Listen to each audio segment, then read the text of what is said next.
Hi lovelies! I've been saying for a while that I would do an updated video on my daily spiritual practice and particularly on my morning practice, because my evening practice at the moment is pretty much just a meditation on the breath. But I might talk you through that as well. I don't think I feel completely comfortable to share with you the prayers that I say in the morning and in the evening, because those are just things that I have largely kept to myself up until this point. I feel quite comfortable sharing ritual outlines and to some extent some of the words that I like to say in ritual or in prayer. But that is just somewhere that I've drawn a line up to this point, and I don't feel right now like changing that. So I hope you'll forgive me if I just sort of say, well, I would say some words here. I might just make up an example phrase or mantra or prayer or something for you to get an idea of what I might say, or I might just use something that I used to say but that I don't say anymore and that kind of thing. And I hope you'll understand that, because when it comes to making videos and sharing things about our spiritual practice, it can be quite tricky to figure out where we want to draw the line, how much really needs to stay personal and private, and how much really can be open for other people to be used for inspiration or just as a sort of general insight into somebody's spiritual practice. So I think what I'm going to do is that I'm going to show you my altar first, and I'm going to kind of talk you through just the candles that I light and what my focus areas are in my morning dedication or devotional work. And then I'll come back here and I'll kind of talk you through how I use my prayer beads, because I use the prayer beads, or I have been using the prayer beads every morning. My daily practice does change quite a lot, and actually while I'm making this video, the day that I'm making this video, the last couple of days I've been changing that up a bit. So this mightn't even be a practice that I will be continuing in the future. It seems to just every couple of months it starts to feel a little bit stale. I am not actually very good at focus. I have a very kind of distractible mind. So I find meditation quite difficult, quite challenging, and I also find any sort of repeated mantra or prayer or focuses on the chakras or anything like that, I find that quite difficult to stay focused on, to stay on target with, if I'm doing it kind of repeatedly as part of a kind of meditation, because I will find my mind wandering off and thinking about what needs to be done that day and what's going on in my head and all sorts of things. And I find that the best way to combat that is to actually change things up on a regular basis, because once it starts to become rote, once it starts to become just too much of a ritual, I suppose, and too automatic, my mind can kind of detach itself from what I'm doing. I'll have one part of my mind focused on what I'm actually supposed to be focused on and saying, kind of internally saying the words and everything, but then the rest of my mind has gone off on some sort of mad adventure, planning the rest of my day, week and year. So here's my altar. If you've been watching my videos for a while, you'll be familiar with it. And this is where I sit in the morning to do my my daily devotionals. I sit on this little meditation cushion. Not quite in lotus, I generally sit in half lotus just because it's a little bit easier and a little bit less tiring on my knees or whatever, especially in the morning when I'm still a bit stiff.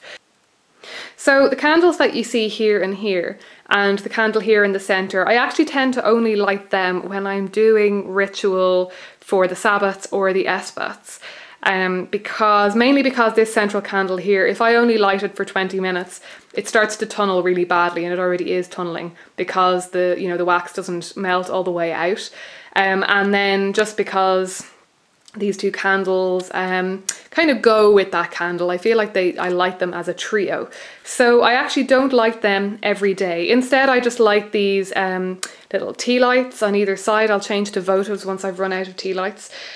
I just light them for a bit of light on the altar more than anything.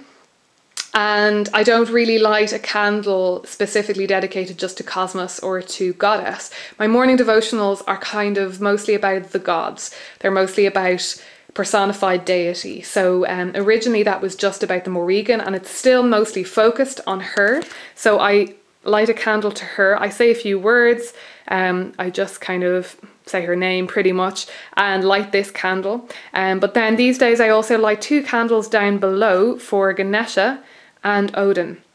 Now, Ganesha I haven't worked with a huge amount, and I don't feel called to include him into my daily prayers or anything like that. He just pops up for me now and then, and I like to keep him active on my altar and keep his image there. He's just been kind of working away in the background for me, I suppose. Odin is an enigma to me so far, actually. He has not really made himself known properly to me, but I have felt more and more like it's time for me to start pursuing a relationship with him and putting stuff up on my altar to represent him, and I feel comfortable now to talk a little bit about that and stuff. But again, he hasn't really made himself known. I don't know what he's going to be in my practice or what part he's going to play. So for the moment, he's down there with Ganesha. It just seemed like a handy place to put the two of them with my Buddha statue. So I light those 2 candles as well. So those are all the candles that I light, and those are pretty much all the words that I say before I settle down and start going through the prayer beads. In the evenings, it's pretty much the same, actually. I will light the same candles, pretty much. I don't always light the one for the Morrigan, and I kind of like the bottom one sometimes just, again, for light rather than dedicating them to the 2 gods. But more often than not, I will just do the same kind of process. But then when I sit down, I often do kind of speak words of reverence to the cosmos or to goddess or something like that. So my kind of evening devotionals are a bit more general in nature rather than specifically honed in on the Morrigan or whatever. So once I've lit the altar candles, I settle myself down with my prayer beads and I start to work through all of the different beads on this necklace, I suppose you could call it, or on this prayer bead set. When I made these prayer beads, I didn't actually have a particular practice in mind at all. I had a vague idea that I would be using the rows of black beads, the rows of rainbow obsidian, for some sort of mantra or sort of a daily mantra that might change, and then that the garnet beads, the red stones, the bigger stones, the 3 in between the skulls, that they would be used for a prayer that I would say every day, if you see what I mean. So when I originally started doing a daily practice in the morning and using these prayer beads, and I did make a video about this before, so I won't go into this in too much detail, but I was drawing a tarot card every day and coming up with a short mantra about that I would repeat with the 7 beads, and then every time I came around to these 3 beads I had a little prayer that I said to the Morrigan. But that has changed, and recently what I've been doing, and I have mentioned this in previous videos, is that I've been using, because there are actually 7 beads per kind of decade, I have been using them to focus on the chakras. At first I had just started using the beads, kind of going through them, just as a means of kind of focusing myself on what I'm doing and focusing myself on the breath. But I found that in the morning that wasn't quite enough to keep me on task, because in the morning for some reason my mind gets particularly distracted, probably because I'm just trying to plan what needs to be done and all of that. And I thought that focusing on parts of the body and focusing on specific intentions, just that I would have a visual kind of focus and some words to be saying and the beads, that all of the senses would be occupied essentially, and that would kind of be more likely to grab my attention. And it certainly has worked quite well up until now, but like I say, it is starting to get a bit rote, a bit automatic, so I'm probably going to have to change things up in the near future. So essentially I start off with the large bead at the top. I think pretty much all of the prayer beads that I make, they have some sort of pendant, often have a large bead beginning them at the very top there, and I just start off with the first black bead. So essentially what I do is I change beads on the breath. So I breathe in, I breathe out, and then as I'm reaching the end of that exhale, I switch beads onto the next bead, and then I breathe in again and breathe out. So sometimes, like I said, I will actually just go through the prayer beads just breathing in and breathing out, and I find that using the prayer beads as a sort of map, as a sort of guide through those breaths, helps me to feel like the breath is more of an offering.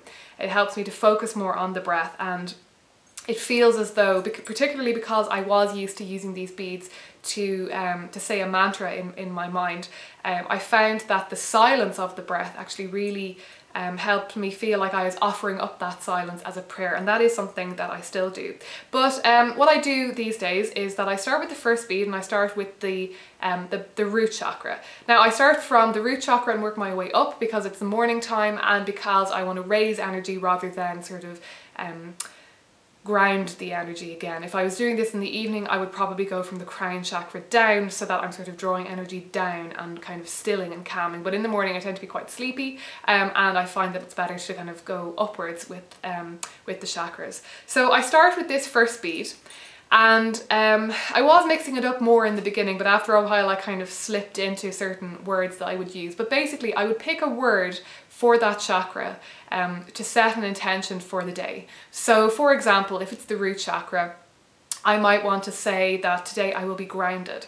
So I would breathe in and think I am grounded, and breathe out and visualize that chakra maybe expanding with red light and then kind of contracting in again into a sort of really bright and vibrant kind of ball of energy. And then I would move on to the next one, so the sacral chakra. So for the sacral chakra, I might say I am sensuous, for example. And then again, breathe in and imagine maybe the chakra kind of, often imagine it kind of either kind of filling up with energy and the light kind of expanding, or I might imagine the kind of the orange light or the orange color of that chakra kind of flooding my body. And then again, as I breathe out, that it kind of is settling back down again, kind of, I suppose, grounding, I suppose, and drawing that energy back into where I need it for the day. And then I kind of just do that through all the chakras. So some common ones that I would use for the solar plexus, I would often say I am empowered. The heart chakra would often be I am loving.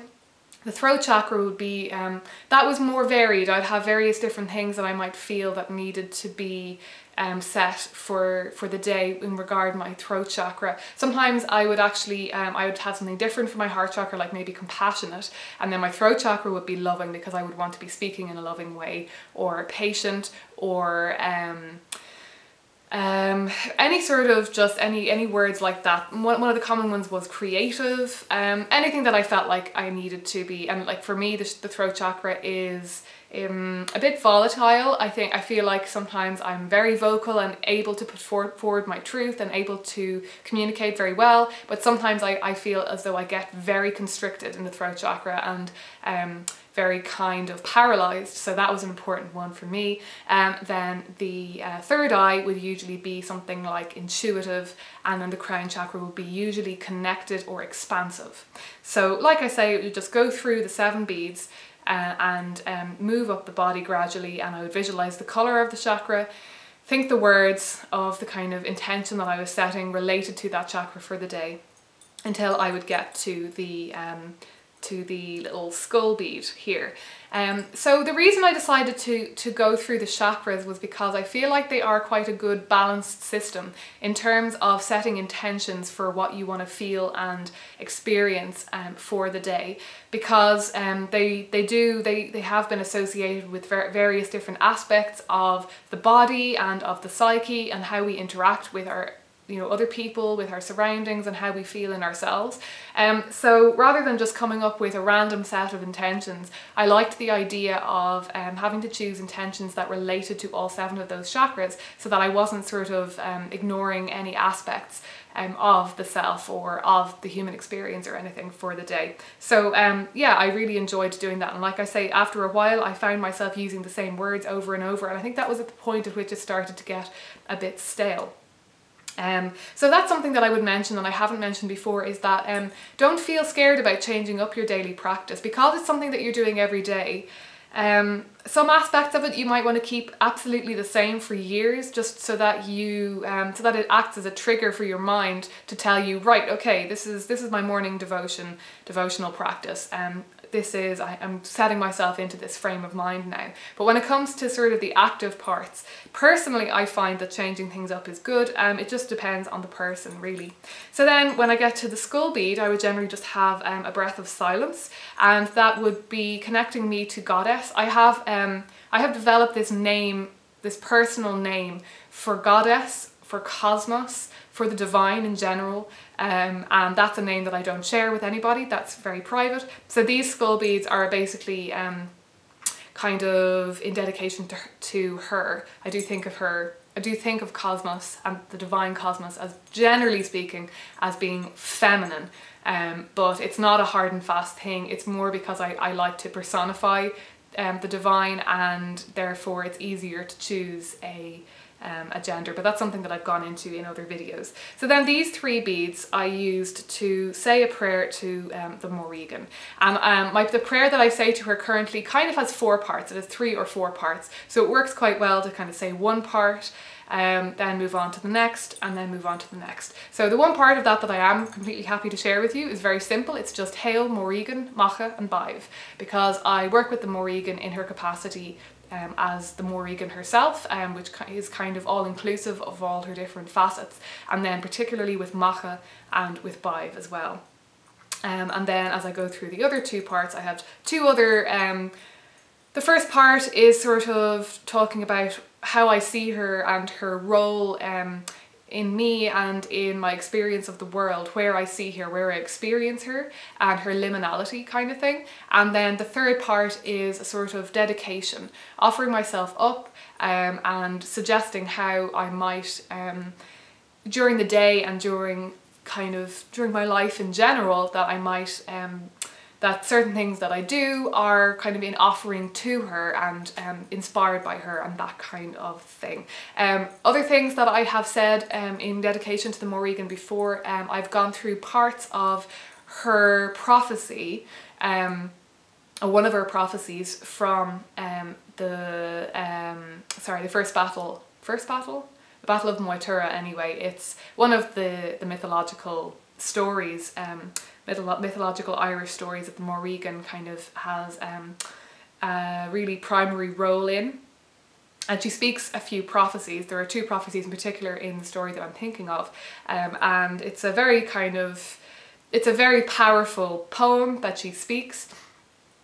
And I would kind of speak maybe a few lines from that in dedication to her as well. If you're wondering, it's She Canav Nav Cadavan is how it starts. The spelling won't look anything like that because even my pronunciation is probably more towards the modern Irish than the old Irish. But it looks like Sid Com Nem Nem. Just Sid Co Nem Nem Co Duman, I think is what it would look like written down. So if you're interested, you might try googling that. You'll probably get a full version of that poem, and that's a wonderful poem to read in dedication to her too. But these days I prefer to read my own words to her, and although I do find the Old Irish, and it is very Old Irish, that poem as well, to the point where there aren't very many people who can really translate it anymore, and translations are fairly tenuous. It hasn't really, I mean, any translations that exist of those poems now are at least partially guesswork, because that poem is older. The words that she speaks in that story are much older than the rest of the story, which was written down in, I think the earliest version was the 9th century, but obviously the poem had been memorized by the monks that were writing it down. It had been passed down as an oral kind of tradition, and the words themselves were much older than the language that was being spoken at the time. So while the Irish that was written down at that time by those monks is quite readily translatable, because Irish hasn't developed as much as English has in that space of time. It's much, obviously Old English is fully translatable, but you know what I mean, like that the Irish is actually quite close, not that far from modern Irish, but these poems that were kind of written down as spoken by the Morrigan are in much older Irish. So yeah, if you're interested in the Morrigan, I would definitely say to check that out, and I might leave a link below.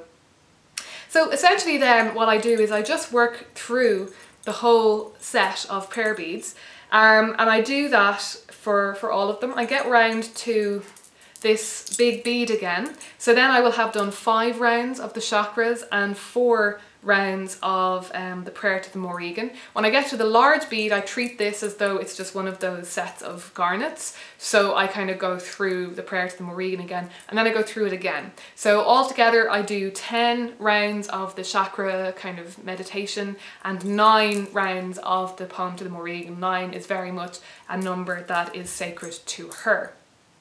This all in all takes me about 15 minutes. And then recently, after I'd finished that, I was also doing elemental breaths as a sort of grounding and cleansing kind of exercise for the day. And because I wanted to spend a little bit more than 15 minutes in sacred space in the morning also, and just to give me something to focus on. So what I was doing, and I think that Annie of Mirth and Reverence made a video on the elemental breaths, and I wouldn't be surprised if they're the same as the elemental breaths that I do.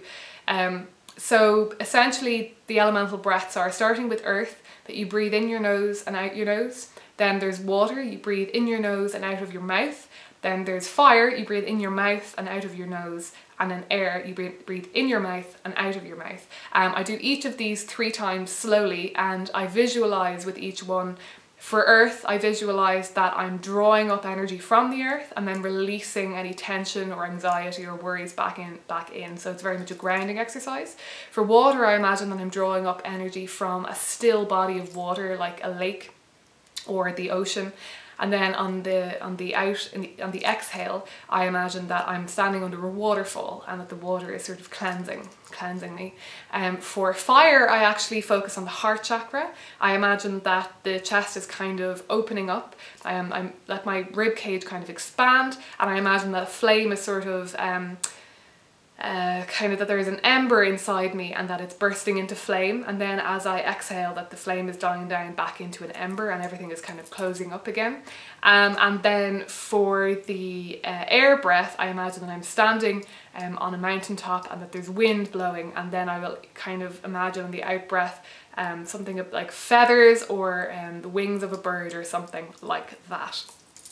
And that's something that I've only really been doing for the last couple of months, and I find it to be very relaxing, very calming and very centering, and it's just a really good way for me to focus on the breath and to visualize, and I find that easier to focus on even than the chakra meditation. So it's a really nice way to sort of set myself up for the day and get myself kind of feeling invigorated and feeling clear and calm. So that's about it for my morning devotionals. When it comes to the evening ones, like I said, at the moment I generally just light pretty much the same candles. I say a few more words in the evenings. I have a couple of little poems that I like to say.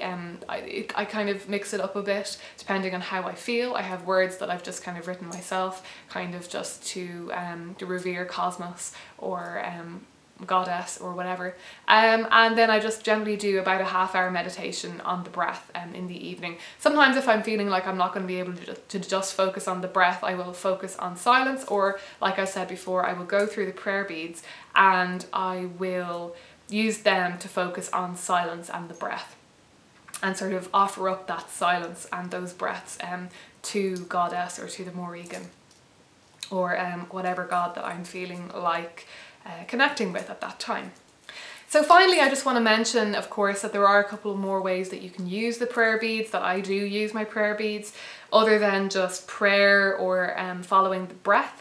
Any sort of mantra or words of power, like if you're doing a magical working or something, and this is something that I've definitely done quite a lot. I don't do workings that much, but I do often sort of put something in a box or light a candle or burn some herbs with intention. And then I will often, if I have a phrase in mind, some words of power in mind, I will often go through the beads. And generally I won't discriminate between, you know, the kinds of beads, like which beads that I'm kind of going through. I will just go through them kind of indiscriminately with those words of power in mind, and I might do that. I find that with prayer beads this length, that it takes me about 5 minutes per round if I'm just, yeah, maybe 5 to 7 minutes per round if I'm just going through them and breathing. It depends on how slowly I'm breathing and how long the phrases are that I'm kind of going through. If I'm breathing faster, it'll be 5 minutes. If I'm breathing slower, it'll be longer. So I'll go through them twice, maybe 3 times, 4 times, however many times it feels right. So they can definitely be used to sort of set intention or drum up power in that way. And I also used them to sort of open sacred space, because I don't cast a circle, and sometimes I will just feel as though I want to go through the beads, and sometimes I will have words in mind that I'm kind of using to focus my energy on creating sacred space, and I will go through the beads with those words in mind on each bead with the inhale and the exhale. But then sometimes it's just the inhale and the exhale itself, and I kind of will maybe visualize that I'm kind of drawing energy into my core on the inhale, and then on the exhale that I'm sort of releasing it out into the room and sort of pushing out sacred space, creating a space gradually that is larger and larger, that feels sacred and set aside for the purposes of ritual. So yeah, those are some thoughts on my current morning daily practice, my daily practice in general, and ideas on using prayer beads for your practice in general, for ritual or for a daily practice.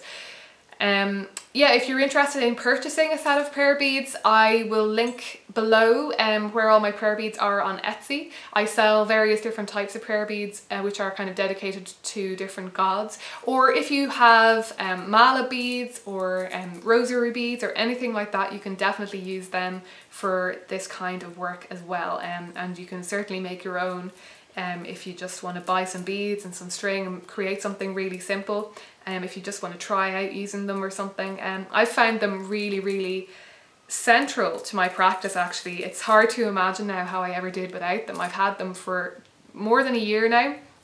And yeah, honestly, it's hard to imagine, because sometimes if I'm just sitting in sacred space or whatever, and I'm not sure what I want to do or how I want the next part to go or what my focus is, I'll just reach for my beads and I'll go through them, and something will just come to me in the moment, and they've just become so central for focusing my mind, focusing my intention and offering up prayer, that yeah, they've been really, really helpful to me in that way.